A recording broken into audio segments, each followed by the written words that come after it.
Tonight, a national disgrace or an act of solidarity. When Greens leader Adam Bandt refused to be seen with the Australian flag, he ignited a war. Oh, it's stupid. It was irrational, it was immature. Disrespects Australia. He's got it all the wrong way round. His ego's out of control. Pathetic. Immature. Crazy. And Australians deserve so much better than that. Outrage sparked, all thanks to this scene right here. Not the high five, that was pretty solid quality contact. It's what's going on up here and here that's got people's backs up. You've both not just stand in front of the Australian flag. Why is that?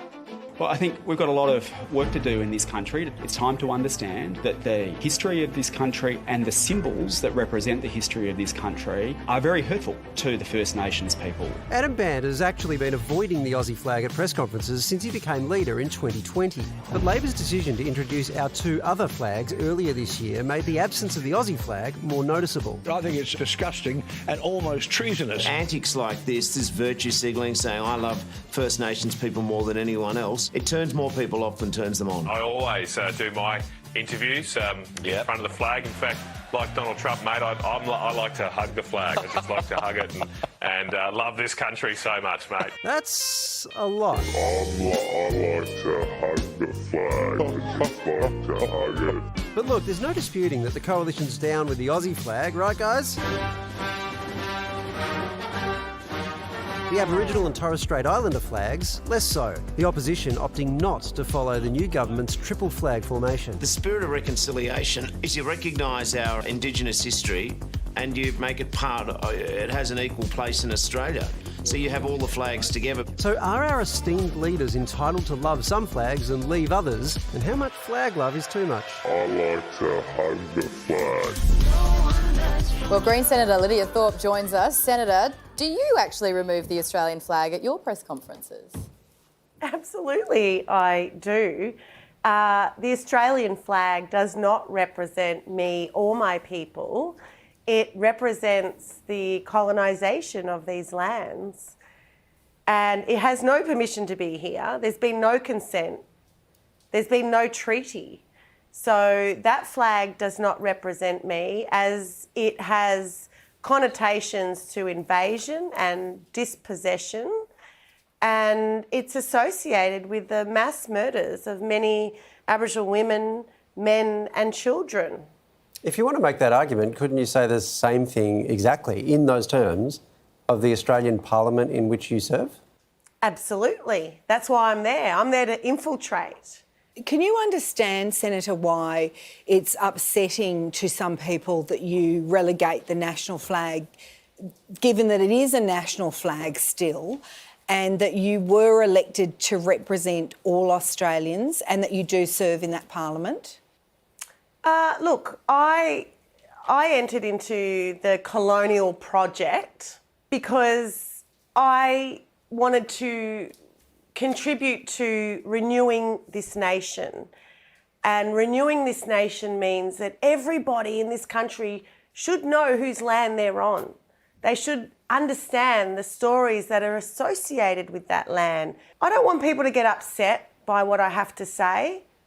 I want people to come on a learning journey and a truth-telling journey so that we can unite this country and mature as a nation.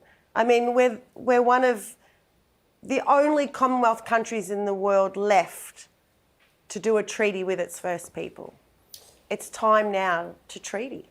So the treaty argument, I mean, that's a big argument. Your points there are important. But your overarching argument seems to be that the whole nation is illegitimate, effectively, which is a tricky position for an Australian senator to be in. And if you want to unify the nation, is the correct starting point that the nation itself is illegitimate, when a lot of people who would be sympathetic to the truth-telling, for example, would still feel attached to and feel an affection for the nation that they're a citizen of?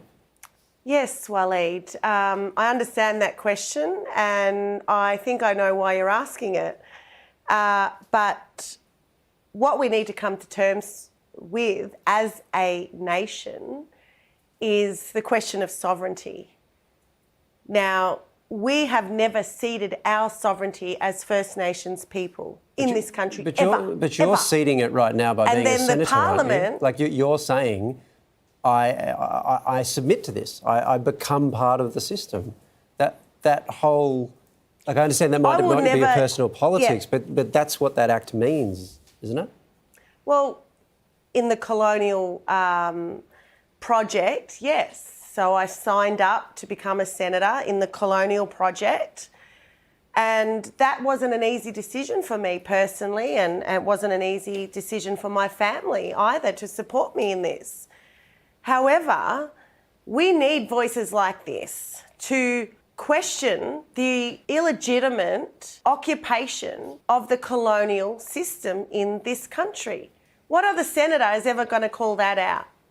So I'm there, and yes, I swore allegiance to the colonising Queen, but I had to do that as part of getting in to the Senate and getting this job, right? So I did it. Yeah, right. So you swore allegiance to it even though that's not what you believed, because you have a broader goal. Wow, absolutely. I am here for my people, and I will sacrifice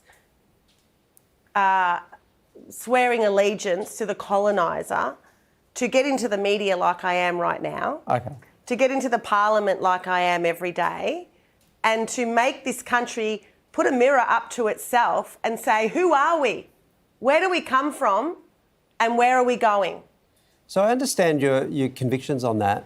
It does take us to Darren Hinch's point, though, which is that if you want to unify the nation, and one of the areas where that project is underway is on, for example, the referendum that the government now wants to hold on the Uluru Statement and the Indigenous voice to Parliament. If you want to do that, it's a bad tactical move, if nothing else, to set up an opposition between progress on Indigenous affairs and the nation itself, and so that this will actually undermine progress on those sorts of issues. What do you make of Darren Hinch's argument there? Well, you're comparing a middle-aged white privileged guy to a grassroots black senator who comes from the frontline activist space. I think you could answer that question yourself. You're going to believe a middle-aged white colonised privileged guy who thinks he knows best, and that's part of the problem in this country, right? Or you're going to believe a black senator who left school at 14, survived family violence, survived public housing, 3 kids, 5 grandkids, who've lived the life. I'll leave it up to your viewers to decide who they think should be who has the authority to speak on that. Lidia, thank you so much for speaking to us. It's been a stimulating conversation. My pleasure. Thank you.